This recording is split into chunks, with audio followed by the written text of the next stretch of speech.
مرحبا عند الإعلى جد الجزالة في محل أهل الوفا وأهل الفعال. في محمد يا عسى التوفيق فاله الكريم اللي تعلى بالجمال. يا سمي جد مواكيل الشكالة ينطر الفزعات ويمد الجزايل. يا ولد ناصر مداهي للجمال باسمها رحب ضيفان الفضائل. مرحبا باللي تطيب بكل طالة مرحبا بضيوفنا وراس طايل. في محل علاج عز في كماله لابت الوقفات يا نعم السلايل. يفتخر بعلاج مسلم في خياله سيلهم على جميع الخلق سايل. جدهم سعد هو الطيب ارتكاله الله يبيحهما وبسيط زايل. والخوالص من سما الطيب ارتقاله هال مجاوب مرجعين الكل عايل. هال مجاوب لارتكال الحمل شاله هال مجاوب للظفر والجود سايل. جد محمد عز والله من عناله يرحم الله شايب بالعز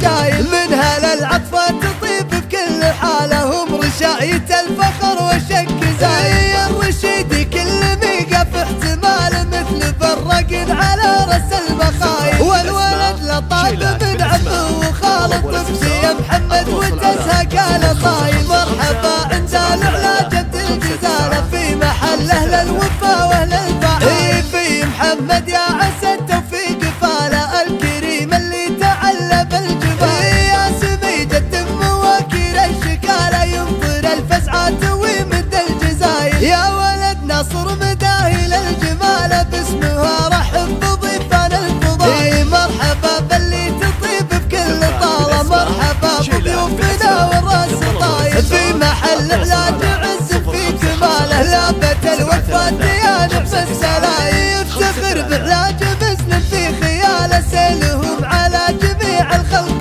سايل. جدهم سعد هو الطيب ارتكاله الله يبيحهما وبسيط زايل. والخوالص من سما الطيب ارتقاله هال مجاوب مردعين الكل عايل. هال مجاوب لارتكال الحمل شاله هال مجاوب للظفر والجود جايل. جد محمد عز والله من عناله يرحم الله شايب بالعز جايل. من هل العطفة تطيب بكل حاله هم رشاية الفخر والشك زايل. الرشيد كل ميقف احتمال مثل برق على